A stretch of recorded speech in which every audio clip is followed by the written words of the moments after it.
અમદાવાદના કાલુપુર માર્કેટમાં ખાંડના ભાવમાં થયેલા વધારાથી વેપારીઓ અને ગ્રાહકો બંનેની ચિંતા વધી છે। તહેવારોની સિઝનમાં ખાંડ મોંઘી થતા સીધી અસર લોકોના ઘર ખર્ચના બજેટ પર પડી રહી છે। છેલ્લા 16 વર્ષથી ધંધો કરતા વેપારીઓના જણાવ્યા મુજબ ક્યારેક જે ખાંડ માત્ર 1.90માં મળતી હતી તેનો ભાવ હવે વધીને 74 સુધી પહોંચી ગયો છે। વેપારીઓનું કહેવું છે કે ખાંડના સતત વધતા ભાવને કારણે હવે તે સોનાની જેમ મોંઘી થઈ રહી છે। 40-45 લાવતા હતા એની જગ્યા હમણાં વધારે જ ભાવ વધી ગયો ઘટે એવું લાગે તો છે પણ લાગે વધે ના વધે ઉતરે ના ઉતરે। તહેવારોમાં મીઠાઈ ખાવી હોય ને મીઠાઈ ઘરે બનાવવી હોય તો હવે ખાંડના પૈસા તમારે વધારે આપવા પડશે। 74 રૂપિયા કિલો ખાંડનો ભાવ છે અને તે પણ ક્વોલિટીવાળી ખાંડ 74 રૂપિયા મળશે। એટલું જ નહીં તે રીતે ક્વોલિટી અલગ અલગ અહીં જોવા મળી રહી છે। અત્યારે હું અમદાવાદના કાલુપુરના ચોખા બજારમાં છું અને જે પ્રકારે આપ ખાંડની સાઇઝ જોશો તો એ પ્રમાણે ભાવ પણ છે। આ 72 રૂપિયા કિલો છે, આ 71 રૂપિયા કિલો છે અને સૌથી ઝીણી ખાંડ જે 70 રૂપિયા કિલો છે। આ પ્રકારે જે અચાનક જ ભાવ વધી ગયો, 35 રૂપિયા કિલો જે ખાંડ મળતી હતી તેનો ભાવ સીધો 70 થઈ ગયો। કારણો જવાબદાર, પરંતુ સૌથી વધારે ગ્રાહકોના ખિસ્સા ઉપર મોટી અસર। કયા કારણો જવાબદાર, મારી સાથે વેપારી તેમની સાથે વાત કરીશું।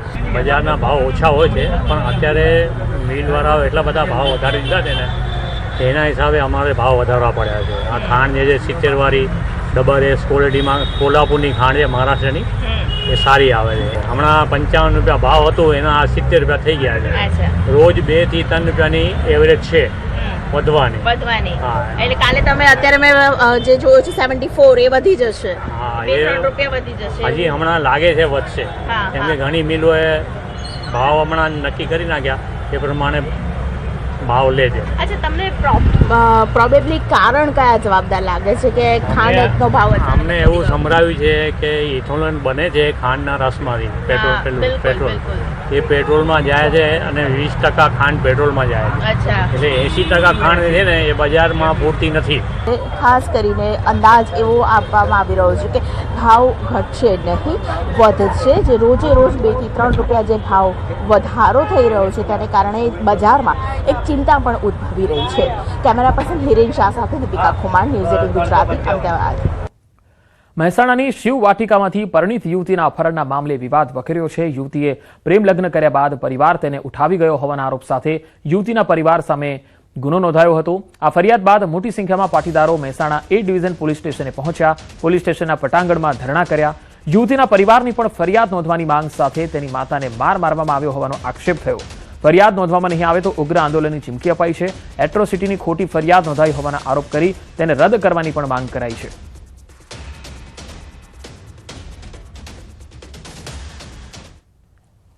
ત્યારબાદ એની મમ્મી ત્યાં હતી તો ત્યાં આગળ એની મમ્મી જ્યારે રહી ગયેલી ત્યારે છોકરાના ઘરવાળોએ આ છોકરીની મમ્મીને ત્યાં ગળદાપાટુનો માર મારેલો, પગ ઉપર લાકડીઓ મારેલી, ત્યાં છાતી ઉપર હાથ નોખેલા, કબજો પણ ફાડેલો, હોઠ ઉપર મારેલો કે જે એક આ સામાજિક પ્રશ્ન હતો એમાં એટ્રોસિટી જેવો ગુનો ના લાગે તેમ છતાં એટ્રોસિટીનો ગુનો લગાવ્યો, અપહરણની ફરિયાદ લગાવી। જો આ કેસ પાછો ખેંચવામાં નહીં આવે તો અમે મોટું આંદોલન કરીશું। જે અમારા પાટીદાર સમાજના યુવાનો ઉપર જે ખોટા કેસ કરવામાં આવ્યા, ખોટી કલમો લગાવવામાં આવી, એ એક તરફી પોલીસે વલણ દાખવ્યું। તો અમારી પણ ફરિયાદ લો, તમે એક તરફી વલણ રાખશો નહીં અને જો અમારી ફરિયાદ લેવામાં નહીં આવે તો ટૂંક સમયમાં મહેસાણા અને બનાસકાંઠા ત્યાંથી તમામ પાટીદાર સમાજ અહીં આગળ A ડિવિઝન પોલીસ સ્ટેશનમાં એકઠો થશે। તેની ટોટલી જવાબદારી SP સાહેબની રહેશે। પાલનપુર તાલુકાના બાદરગઢ ગામમાં ગ્રામસભાએ ગામને સ્વચ્છ અને પ્લાસ્ટિક મુક્ત બનાવવા અને બાળકો યુવાનોને વ્યસનથી મુક્ત રાખવા માટેનો એક મહત્વનો નિર્ણય કર્યો છે। સરપંચના અધ્યક્ષ સ્થાને યોજાયેલી ગ્રામસભામાં સર્વાનુમતે 1 સપ્ટેમ્બર 2026 થી 5 અને 10 રૂપિયાના પડીકા સહિત તમામ પેકિંગવાળા ગુટકા, પડીકા અને દારૂના વેચાણ પર સંપૂર્ણ પ્રતિબંધ મૂકવાનો ઠરાવ કરાયો છે। ગામના નાના મોટા વેપારીઓ અને દુકાનદારોએ પણ આ નિર્ણયને સમર્થન આપ્યું છે। 5 રૂપિયા 10 રૂપિયાના પડીકા, પછી જે ચાના પ્લાસ્ટિકના અને કાગળના કપ છે, પછી જે દારૂના અડ્ડાવાળા જ્યાં દારૂ ચલાવી રહ્યા છે તો બધા ઉપર અમે 31/8 સુધી થોડી એમને પરમિશન આપી છે કે તમારું જે સામાન છે એ તમે વ્યવસ્થિત કરી દો।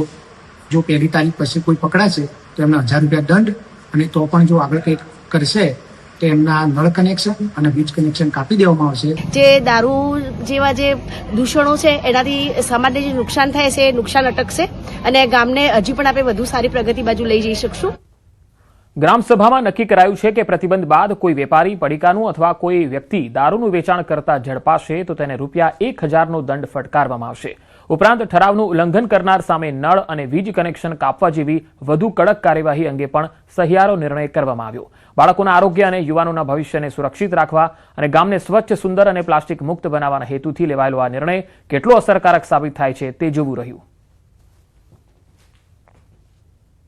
સભા બોલાવે ગામ સભાના અંદર એવું નક્કી કરવામાં આવ્યું કે જે બાળકો માટે ₹5 પડીકા, ₹10 પડીકા વત્તા ગુટકા આ વગેરે દારૂબંધી આ જે દારૂબંધી સરકારી મતલબ ચાલે છે ને જે ગામડાના અંદર દારૂ ચાલે છે તો એના માટે પણ મતલબ છે ને એ પણ ગામ સભામાં ચર્ચા કરી એ પણ બંધ કરવામાં આવે. કરવાનું મતે નિર્ણય લેવડાયો કે ગામમાં તંબાકુ, પાન, ગુટકા ને પડીકા 5 ને 10 વાળા બધા જે સ્વાસ્થ્ય માટે હાનિકારક હોય પ્લાસ્ટિકની થેલી સુધી પ્રતિબંધ મૂકવામાં આવેલ છે. ગ્રામજનોએ તમામ ગ્રામજનોએ આમાં સંમતિ આપેલ છે. એ બંધ કરાવવા વત્તા પલે થેલી કાળી થેલી છે એ બંધ કરાવવા, ગુટકા બંધ કરાવવા અને ગામમાં દારૂ વેચાણ થાય છે એ બંધ કરાવવા માટે અમે સર્વસંમતિથી આ નિર્ણય લેવામાં આવેલ છે. પાટણમાં ન્યૂઝ 18 ગુજરાતીના અહેવાલની ધારદાર અસર જોવા મળી. ગાંધીનગરની RCM ટીમે પાટણ નગરપાલિકાના કરોડો રૂપિયાના ખર્ચે બનાવાયેલા STP પ્લાન્ટની તપાસ હાથ ધરી છે. પ્લાન્ટ બંધ હોવા છતાં કોન્ટ્રાક્ટરને દર મહિને લાખો રૂપિયાનું બિલ ચૂકવાતું હોવાના આરોપો થયા. અરજદાર દીપક પટેલની GPCBમાં કરાયેલી અરજી બાદ થયેલી તપાસમાં પણ STP પ્લાન્ટ બંધ હાલતમાં જોવા મળ્યો. હવે RCM ટીમે પ્લાન્ટના તમામ એકમો, સાધનો અને SCADA સિસ્ટમની મેન્યુઅલ તપાસ હાથ ધરી છે. હવે RCM ટીમની તપાસમાં પ્લાન્ટની વાસ્તવિક સ્થિતિ અને બિલની ચૂકવણી અંગેના આક્ષેપોમાં હકીકત શું સામે આવે છે તેના પર નજર રહેશે. અત્યારે ટીમ સાથે અમે STP પ્લાન્ટ ઉપર આવ્યા છીએ અને STP પ્લાન્ટ ઉપર તમામ જે STP પ્લાન્ટના ફ્લો મીટર બંધ હતા, જે વસ્તુઓ બંધ હતી એ તમામ વસ્તુઓ, તમામ યુનિટ્સ એમને બતાવવામાં આવ્યા. કેટલો કચરો બહાર કાઢવામાં આવે છે, કેટલો સ્લજ બહાર કાઢવામાં આવે છે એ તમામ વસ્તુની વિગતો આપવામાં આવી. 2026 સુધીના તમામ બિલોમાં જે SCADA સિસ્ટમ બંધ હોવા છતાં 5/2026 સુધીના એક મહિનાનું 2,88,000, કોઈ મહિનાનું 2,26,000 એમ કરીને 3 વર્ષ જે હર્ષ એન્ટરપ્રાઇઝ કંપની છે એને 60 લાખ ઉપરની રકમ નગરપાલિકા દ્વારા ચૂકવી દેવામાં આવી છે. આમાં ખૂબ મોટો ભ્રષ્ટાચાર થયો છે. પાટણ નગરપાલિકાના જે ભૂગર્ભ ગટરના પાણી છે તે સુએજ ટ્રીટમેન્ટ પ્લાન્ટના અંદર નાખવામાં આવતા હતા અને પરંતુ જે સુએજ ટ્રીટમેન્ટ પ્લાન્ટ હતો તે અનેક દિવસોથી નહીં પરંતુ અનેક મહિનાઓથી બંધ હતો.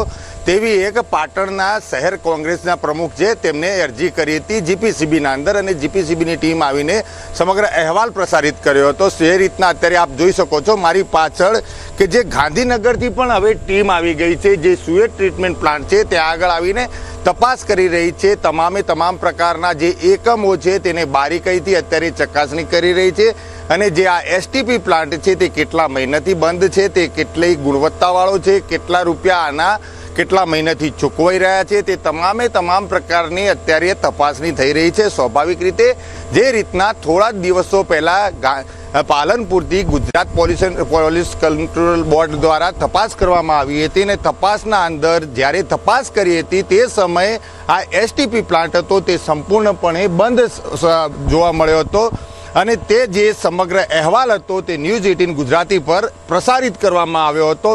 સ્વાભાવિક રીતે જે અહેવાલ પ્રસારિત થયો હતો ત્યારબાદ ફરીથી તંત્ર જાગ્યું હતું અને પાટણ નગરપાલિકાની કેટલી મોટી ઘોર બેદરકારી હતી તેને લઈને સ્વાભાવિક રીતે અત્યારે જે ગુજરાત રાજ્યની સૌથી મોટામાં મોટી મ્યુનિસિપલ કોર્પોરેશનની ઓફિસ હોય છે ગાંધીનગરથી તે જ RCMની ઓફિસથી અત્યારે ટીમ આવી ગઈ છે અને સમગ્ર બાબતને લઈને અત્યારે તપાસ કરી રહી છે.